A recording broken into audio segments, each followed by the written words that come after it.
E a discussão sobre o teor de umidade da soja, ela tem sido bastante intensificada nas últimas semanas e na última audiência pública, como eu já pontuei, a ProSoja Brasil e a CNA, Confederação Nacional da Agricultura, se retiraram da discussão por não concordarem com essa redução sinalizada, né? E a gente vai entender agora com o Ricardo Arioli, que é o presidente da Comissão de Cereais, Fibras e Oleaginosas da CNA, como é que essas discussões tecnicamente estão acontecendo, quem propôs, né, essa redução e como isso impacta para o produtor e para os demais elos da cadeia. Não é isso, Arioli? Bom dia, meu amigo, seja bem-vindo. É um prazer recebê-lo aqui no Bom Dia Agronegócio. Bom dia, Carla. Prazer estar aqui com vocês. Muito obrigada. Arioli, como é que você, conhecedor desse assunto e presidente desta comissão na CNA, recebeu essa informação? E já vou engatar essa segunda pergunta, não é uma discussão recente, mas ela voltou a se aquecer nas últimas semanas, não? O Brasil, volta e meia, né? Todos os países produtores, e volta e meia, eles revêem os seus padrões, né? O que é um padrão, para o pessoal entender? Um padrão diz o que é aquele produto, né? O que se espera, o que um comprador espera quando vai comprar soja, o que é soja brasileira. Então, esse é um padrão. Serve para qualquer coisa, tem padrão para tudo, para trigo, para milho, para leite, queijo e por aí vai. Então, o Brasil resolveu rever o padrão da soja, né? Que era de 2007. Tínhamos aí algumas discordâncias do setor produtivo com os descontos, dos defeitos, né, que se chama. Então, quando tem defeito, desconta, né, aquilo que não é considerado soja. E outra questão é o padrão chinês, né? A China também, assim como o Brasil, revisa seus padrões. Ela tinha um padrão de 2009 e comunicou pela Organização Mundial do Comércio que estaria revisando o seu padrão. Nós olhamos aquilo na comissão aí da CNA, essa revisão. Isso foi em 2021 ainda, né? Certo. E nós vimos que havia algumas diferenças, assim, poderiam ser preocupantes entre o maior comprador da soja brasileira e o padrão brasileiro, né?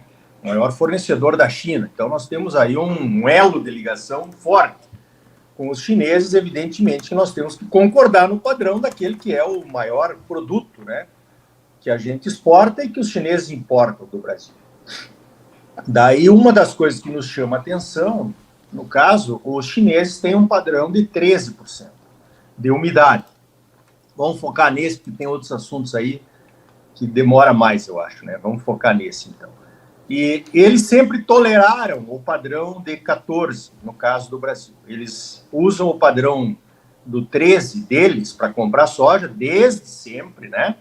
Como uma referência. Nunca houve um problema deles dizerem, estamos recebendo soja aqui acima do nosso padrão de umidade, que é 13, né? Eles aceitam quando chega lá, por algum motivo, uma carga com 14, ok? Então, nunca tivemos problema. O meu pai plantou soja lá no sul nos anos 60. Esse padrão de 14 do Brasil é o único no mundo. O Brasil é o único país que tem 14% de umidade como padrão. Os Estados Unidos são 13%, a Argentina 13,5%. Não sabemos de onde saiu isso lá nos anos 60. Alguém definiu que o padrão brasileiro de soja seria 14%. Certo. Ok? Daí nós fomos consultar a ciência, fomos consultar o Ministério da Agricultura, fomos consultar os cientistas também, os pesquisadores, né? Primeiro, o Ministério da Agricultura foi conversar com a China a respeito do 13, se seria um padrão obrigatório ou se seria um padrão indicativo, né? Como a gente vinha fazendo anteriormente. Uhum. E o padrão, segundo a China, continua sendo indicativo. Ele não é obrigatório, o 13%. Então, o negócio nosso com a China de compra e venda de soja pode seguir do jeito que está. Mas a ciência está nos dizendo que 13% seria melhor do que 14% para questões de armazenamento, conservação do produto nos silos, nos armazéns, no transporte, né? Nós teríamos aí outras vantagens do 13%, no caso.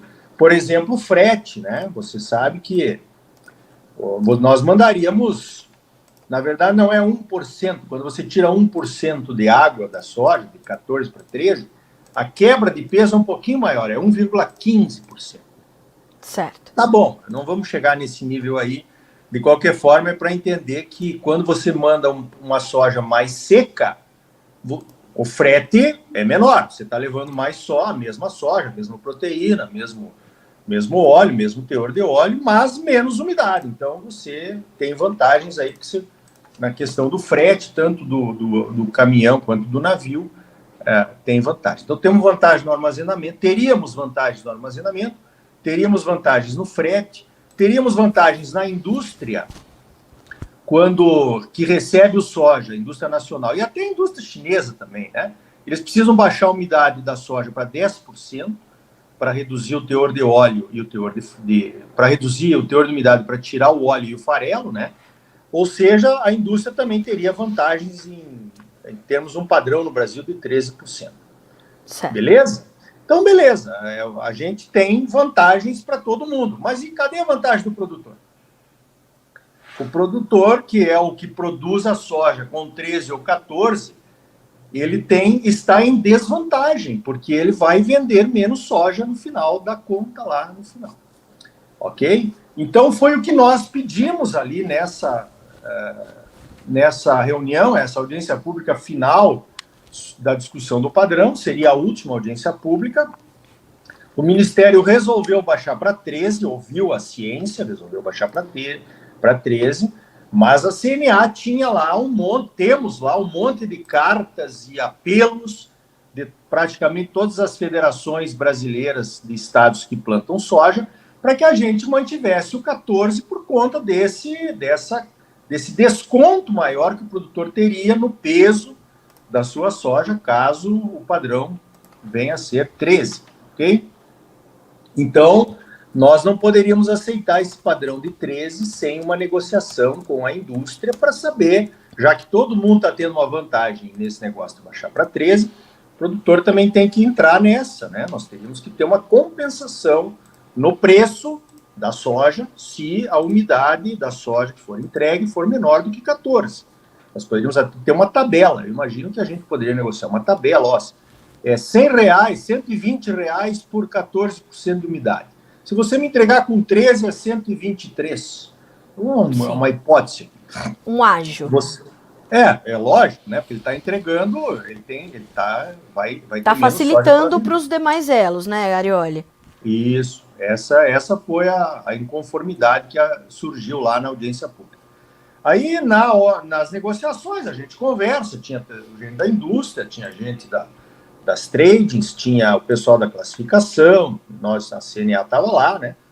A gente conversa com a turma ali, o pessoal da ANEC também, dos exportadores de cereais, né?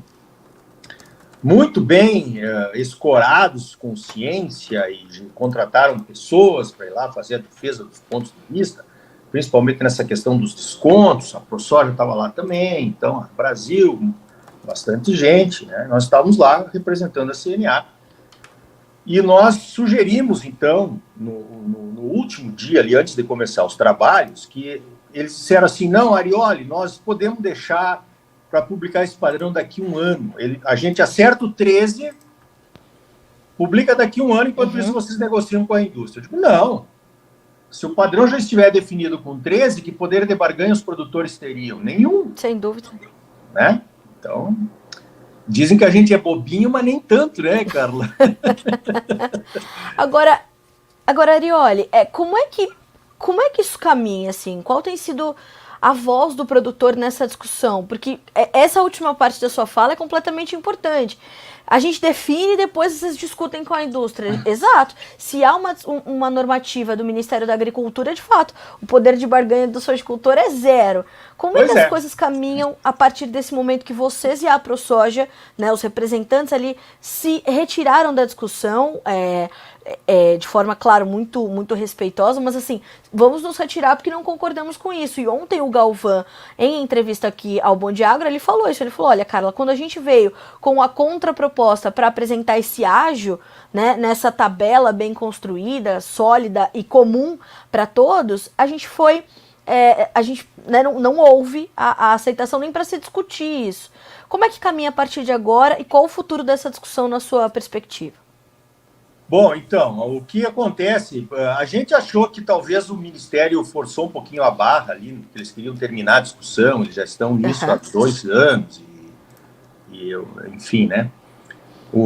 E eles poderiam ter deixado em aberto para a gente. Se eles podem publicar daqui 1 ano, a gente pode fechar o padrão daqui a 6 meses. Foi isso que a gente argumentou. Eu argumentei lá com eles. Deixa aberto mais 6 meses, nós vamos nos reunir com a indústria, vamos nos reunir com as cooperativas e vamos ver se chegamos no consenso.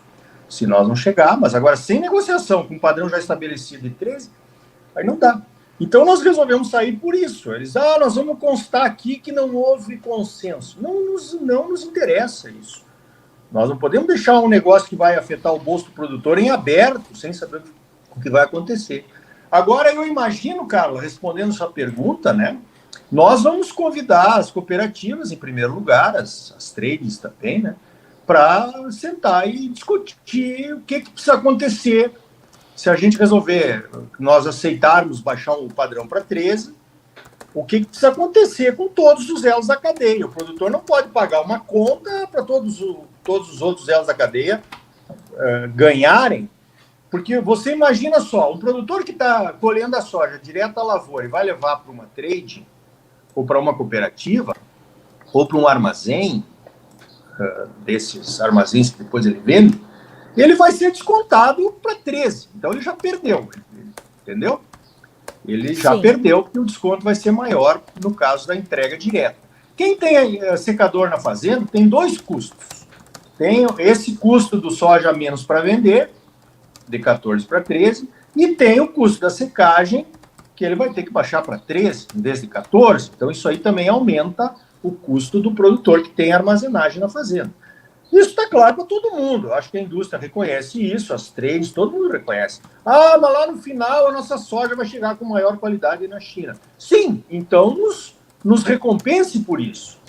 Seja uma coisa, uma vantagem comercial de termos um padrão de 13 que chegue lá no produtor. O produtor vai ser o primeiro a ser descontado. Entendeu? Então, nós vamos conversar, começamos a conversar com o Ministério da Agricultura, o ministro está viajando, não estava aí. A CNA vai conversar lá no Ministério para resolver um tempo maior antes de definir, bater o martelo de qual vai ser o padrão de umidade para que a gente negocie. Se a gente não chegar numa negociação, eu não sei, aí vamos ver lá o que o Ministério vai decidir, se é 13 ou se é 14, né? Nós sempre vendemos soja com 14, é ruim, o produtor perde aqui no Centro-Oeste porque a umidade às vezes cai para 10, é verdade. Mas psicologicamente, factualmente, nós precisamos ter uma compensação, porque nós estamos perdendo volume de soja para vender se o padrão cair para 13. É simples assim. O restante dos argumentos, eles são depois da porteira. Concorda? Uhum. Então, depois da porteira, todo mundo ganha. E aqui dentro da porteira, o produtor paga a conta? Não dá, né? Não dá. Arioli, mas ter essa discussão nesse momento, onde a gente tem uma safra angustiante sendo colocada no campo, sobre condições climáticas completamente adversas, ela ganha um peso e uma angústia também muito maior, isso acontecer nesse momento onde o produtor está fazendo uma safra que ele sabe que ele vai ter muito desafio, que os problemas estão ali se empilhando nos olhos dele? Na verdade, Carla, esse padrão ele vai passar a valer para a safra do ano que vem, qualquer que seja ele, né? Ele não entra imediatamente em vigor. Tanto é que o Ministério da Agricultura estava propondo lá, eu não sei exatamente o que eles decidiram ainda, isso ainda não foi noticiado, né? Mas eles estavam propondo de o padrão começar a vigir daqui a 1 ano. Então, vai ser para a safra que vem, né? Não teria influência nessa colheita agora. Tá. Arioli, qual a orientação que você dá para o produtor que está observando tudo isso acontecer? Vai seguindo como ele sempre fez até que o Ministério da Agricultura venha a retomar a discussão? Essa é a orientação que a gente tem que dar para os sojicultores nesse momento? Exatamente, a vida normal, não mudou nada, né? O padrão essa revisão do padrão é uma tentativa de mudança, né? Como eu expliquei. O padrão chinês está valendo, mas só para deixar registrado aqui, a umidade dos chineses, do padrão chinês, sempre foi 13, então isso não vai nos afetar de forma nenhuma, como não nos afetou até hoje, né? E tem uma outra questão no padrão chinês, que eles aumentaram a tolerância dos defeitos. Então, o padrão chinês ele ficou melhor para nós. Eles têm o chinês ele vai pelo grão perfeito, né? Diferente do nosso, que são os defeitos. Mas ele tem um percentual de grãos perfeitos nos tipos deles lá. Eles são 5 tipos, né? 95% de grãos perfeitos, aí vai baixando 90, 85, sim, que é o tipo 3, que é onde nós nos enquadramos aí, a soja brasileira. E eles têm também, além dos grãos perfeitos, eles têm uma tolerância de defeitos. Então, essa tolerância no padrão chinês, nesse novo padrão, que vai começar agora em dezembro, né, a vigir, eles melhoraram, eles aumentaram a tolerância. Quer dizer que os chineses não são o nosso problema. Se alguém disser assim, são os chineses que estão querendo reduzir o preço da nossa soja. Não, não é verdade. Eles aumentaram os descontos, né? Aliás, os grãos imperfeitos lá, a tolerância, né, dos defeitos. Então, isso nos beneficia, nos ajuda. Não é que nos beneficia, nos ajuda. Então, a questão é interna mesmo, é saber, olha, todo mundo ganha com 13, beleza. Agora, o produtor não pode ficar com essa conta aí olhando todo mundo ficar feliz, né? O que mais me preocupa nessa sua fala, de fato, Arioli, é essa pouca margem de negociação que o sojicultor tem nesse momento por conta desses benefícios todos que são acumulados ali da porteira para fora, mas essa conta ficando integralmente para o produtor. Acho que esse é o nosso principal sinal de alerta nesse momento, né? Exatamente. Essa pouca margem. Porque assim, na verdade, quando o Ministério bateu o martelo no 13, meio que surpreendeu todo mundo que estava ali, sabe? Nós esperávamos 14, que era o padrão normal. Eu até queríamos discutir o 13, mas se a gente soubesse que eles iam bater o martelo com 13% de umidade antes da audiência pública, nós teríamos conversado com a indústria, com as tradings, todo mundo, para ver o que era possível fazer. Eles também, a indústria não ficou confortável com a redação desse 13%, aí, porque ali diz na redação que haveria uma compensação, certo? No caso da uma umidade menor. Mas isso não é uma coisa de padrão, né?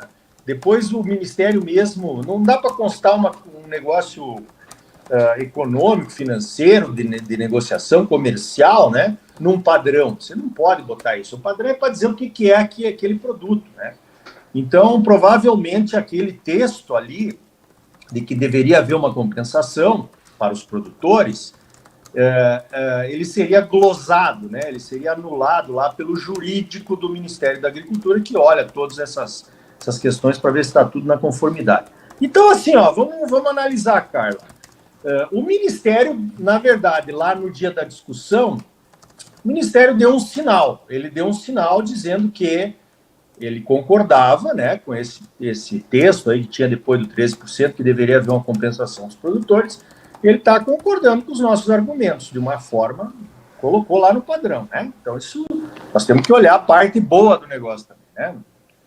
Agora, daí, só que o que nós ficamos também na dúvida, a indústria ficou na dúvida, nós pedimos para postergar o fechamento do padrão para que a gente pudesse negociar, deixar tudo claro, né, que todo mundo se sentisse confortável, produtor, transportador, indústria, chinês, tudo, né? E isso não foi atendido ali na hora, e foi por isso que nós nos retiramos, né? Não dava para sair dali, e daí nós íamos ficar dando explicação o resto da vida. Por que vocês aceitaram o padrão de 13, né?